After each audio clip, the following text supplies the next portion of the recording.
बिस्मिल्लाहिर्रहमानिर्रहीम अल्लाहुम्मा सल्ली अला मुहम्मदिन व आले मुहम्मद अल्हम्दुलिल्लाहि रब्बिल आलमीन। अस्सलामु अलैकुम अज़ीज़ान मोहतरम, उम्मीद है आप सब लोग खैरियत से होंगे। खुदावंद आलम से दुआ दरख्वास्त है कि वो हमारे आखिरी इमाम मेहदी अलैहिस्सलाम का जल्द अज जल्द ज़हूर फरमाएं, हमारा शुमार इमाम के हामियों और नासरों में हो, आमीन या रब्बिल आलमीन। अज़ीज़ान मोहतरम, आज के मेरे बयां का मौजू है जनाब सैयदा ज़हरा सलामुल्लाह अलैहा फिदक का मुतालबा करने मस्जिद नबवी में क्यों तशरीफ़ ले गई थी, और आया वो मस्जिद नबवी में अपने इस हक के दिफा के लिए गई भी थी या नहीं। तो सबसे पहले इस बात को वाज़े करती चलूँ कि मुख्तलिफ़ तारीख़ की किताबें, जिनमें फ़िक़्ह जाफ़रिया से ताल्लुक़ रखने वाली किताबें भी हैं और जिनमें अहले सुन्नत उलमा की तसानीफ़ भी मौजूद हैं, जैसे कि बहारुल अनवार, सही बुखारी, इब्न खल्दून, इब्न अबिल हदीद की तहरीर,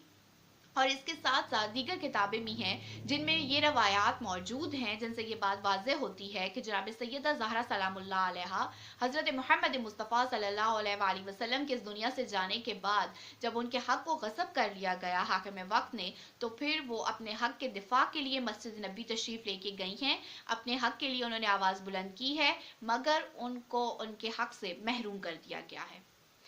सबसे पहले ये बयां करती चलूं कि फिदक वो जागीर है कि जो कि हज़रत मोहम्मद मुस्तफ़ा सल्लल्लाहु अलैहि वसल्लम ने अपनी ज़िंदगी में अपनी दुख्तर अतहर जनाब सैयदा ज़हरा सलामुल्लाह अलैहा को के नाम कर दी थी, और तहरीरी तौर पे इसकी सनद मौजूद थी। हज़रत मोहम्मद मुस्तफ़ा सल्लल्लाहु अलैहि वसल्लम के दुनिया से जाने के बाद जब हाकिम वक्त ने वो जागीर गस्ब कर ली और छीन ली जनाब सैयदा ज़हरा सलामुल्लाह अलैहा से, तो फिर आप अपने हक़ के दिफा के लिए और उसकी आवाज़ को बुलंद करने के लिए मस्जिद नबवी में तशरीफ़ लेके गई हैं। और माजरत के साथ यहाँ पे ये कहना पड़ रहा है कि कुछ लोग जनाब सैयदा ज़हरा सलामुल्लाह अलैहा को एक कमज़ोर औरत के तौर पर पेश करते हैं, यानी वो एक ऐसी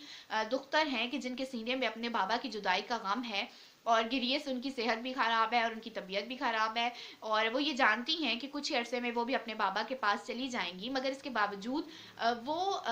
जो है वो इंतहाई कदम उठा रही हैं, यानी फ़िदक के दिफा के लिए अपनी आवाज़ को बुलंद कर रही हैं। ऐसा है कि जनाब सैयदा ज़हरा सलामुल्लाह अलैहा एक बहुत ही शुजा बाप की बेटी हैं, और उनकी शुजाअत के बारे में अमीरुल मोमिनीन अली इब्न अबी तालिब अलैहिस्सलाम फरमाते हैं कि जब भी मैदान जंग होता था और लड़ाई झगड़ा होता था और हमें बचने की कोई सूरत नज़र नहीं आती थी, तो हम हज़रत मोहम्मद मुस्तफ़ा सल्लल्लाहु अलैहि वसल्लम की पनाह में आ जाते थे, यानी वो इस कदर शुजा थे। तो एक ऐसे शुजा की बेटी किस तरह कमज़ोर हो सकती हैं। जनाब सैयदा ज़हरा सलामुल्लाह अलैहा ने जब ये देखा है कि उनके हक़ को उनसे छीन लिया गया है, तो फिर बीबी अपने हक़ के लिए उसकी आवाज़ बुलंद करने के लिए मस्जिद नबी तशरीफ लेके गई हैं, इस शान और शौकत के साथ कि रवायात के बताती हैं कि जब आप मस्जिद नबी में जा रही थी तो बनी हाशिम की औरतों ने आपके गिर्द हल्का किया हुआ था और दीगर अकीदतमंद औरतें भी आपके साथ मौजूद थी। आप मस्जिद नबी में तशरीफ लेके गई हैं, वहाँ पे आपने पर्दे का इंतज़ाम करवाया, और उसके बाद आप हाकिम वक्त के सामने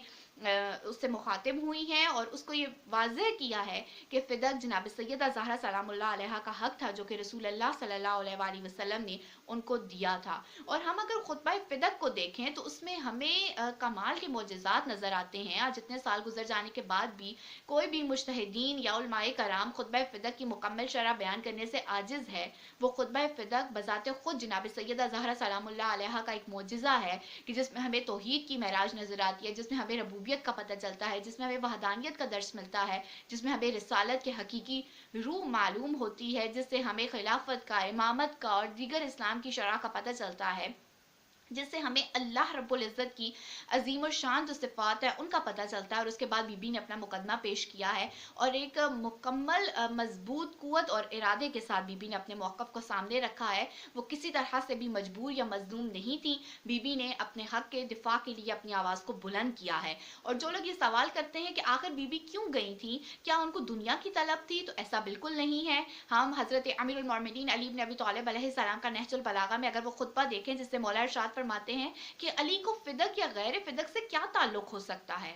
जबकि मैं जानता हूँ कि इंसान का असल घर जो है कल के दिन का वो कब्र का दिन है। और शायर भी ये कहता है इमाम अली इब्न अबी तालिब अलैहिस्सलाम के बारे में कि उस शख्स को फ़िदक से क्या ताल्लुक़ हो सकता है जो कि दुनिया से ही बेनियाज हो चुका है। जो शख्स एक तरफ छलांग लगा चुका है, आसमान उसके लिए क्या करेगा। और फिर अगर हम जनाब सैयदा ज़हरा सलामुल्लाह अलैहा की زندگی کو دیکھتے ہیں کہ انہوں نے کس طرح سے سادگی سے اپنی زندگی گزاری ہے، ان کی زندگی کا کوئی بھی عمل ایسا نہیں تھا کہ جو اسلام کی تعلیمات کے منافی ہو۔ آپ کی زندگی کا ایک ہی مقصد تھا اور وہ یہ تھا کہ آپ اپنے رب کی رضا، اس کا قرب اور اس کی خوشنودی حاصل کر سکیں۔ جناب سیدہ زہرا سلام اللہ علیہا کی ثقافت ہمیں مختلف روایات سے اور احادیث سے پتہ چلتی ہے، جن میں ہمیں یہ بات واضح ہوتی ہے کہ جناب سیدہ زہرا سلام اللہ علیہا کو دنیا کی طلب نہیں تھی، بلکہ فدق سے بھی جتنی بھی آمدنی ہوتی تھی جناب سیدہ ان کو اپنے گھر پہ خرچ کرنے کے بجائے مدینے کے غریبوں، محتاجوں اور یتیموں میں تقسیم کر دیتی تھی۔ لہٰذا جناب سیدہ زہرا سلام اللہ علیہا کا فدق کے لیے آواز بلند کرنا اس لیے تھا کہ وہ اس اسلامی معاشرے کی بقا چاہتی تھی جس کے لیے ان کے بابا نے مشکلات برداشت کی تھی، جس کے لیے ان کے بابا نے قدم اٹھایا تھا، ان کے آباء و اجداد نے مشکلات سہی تھی۔ بی بی اگر خاموش رہتی اور اپنے حق کے لیے آواز بلند نہ کرتی تو پھر یہ اس اسلامی معاشرے کی روایت بن جاتا کہ مظلوموں کا حق چھین لیا جائے، اور یہ روایات بن جاتی کہ جس کا جہاں پہ بس چلے وہ دوسرے سے اس کے جائز حق کو چھین لے اور اس کو اس کے حق سے محروم کر دے۔ جناب سیدہ زہرا سلام اللہ علیہا نے جو عظیم الشان خطبہ فدق ارشاد فرمایا ہے، اس میں انہوں نے اپنے تمام تر باتوں سے اس بات کو واضح کیا ہے کہ وراثت اسلام میں حق ہے عورتوں کا اور مردوں کا بھی، اور بالکل اسی طرح سے جناب سیدہ زہرا سلام اللہ علیہا کو بھی یہ وراثت میں ان کے بابا سے ملا تھا، اور ان کے بابا نے ان کے لیے جاگیر فدق کو مختص کر دیا تھا، جس کو وہ 3 سال تک استعمال بھی کرتی رہی تھی، یعنی وہ بی بی کے زیر استعمال رہا تھا، جس کی آمدنی وہ غریبوں میں تقسیم کرتی رہی تھی۔ لہٰذا بی بی کا اپنے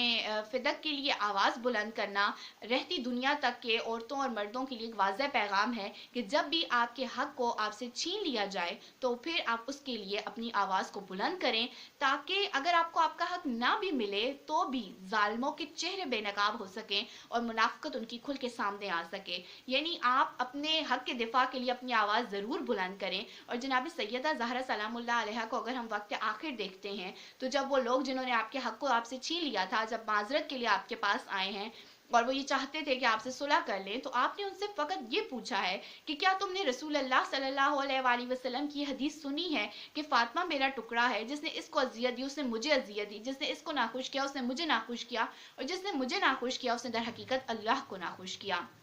ان لوگوں نے کہا، حاکم وقت نے کہا کہ ہاں ہم نے یہ حدیث رسول اللہ صلی اللہ علیہ وآلہ وسلم سے سنی ہے۔ تو پھر بی بی نے کہا کہ بس ٹھیک ہے، میں یہی سننا چاہتی تھی، اب تمہارا اور میرا فیصلہ روز حشر والے دن ہوگا، اور تمہارا اور میرا سامنا روز حشر والے دن ہوگا، یعنی رسول اللہ صلی اللہ علیہ وآلہ وسلم کے سامنے اور اللہ کی بارگاہ میں۔ عزیزان محترم، یہ باتیں واضح طور پہ اس موقف کو سامنے لاتی ہیں کہ جناب سیدہ زہرا سلام اللہ علیہا اپنے موقف میں بالکل صحیح تھی، سچی تھیں، اور وہ صدیقہ بی بی ہیں، وہ عالمہ بی بی ہیں، وہ معصومہ ہیں، وہ دختر رسول صلی اللہ علیہ وآلہ وسلم ہیں، ان کا کوئی بھی قول غلط نہیں ہو سکتا۔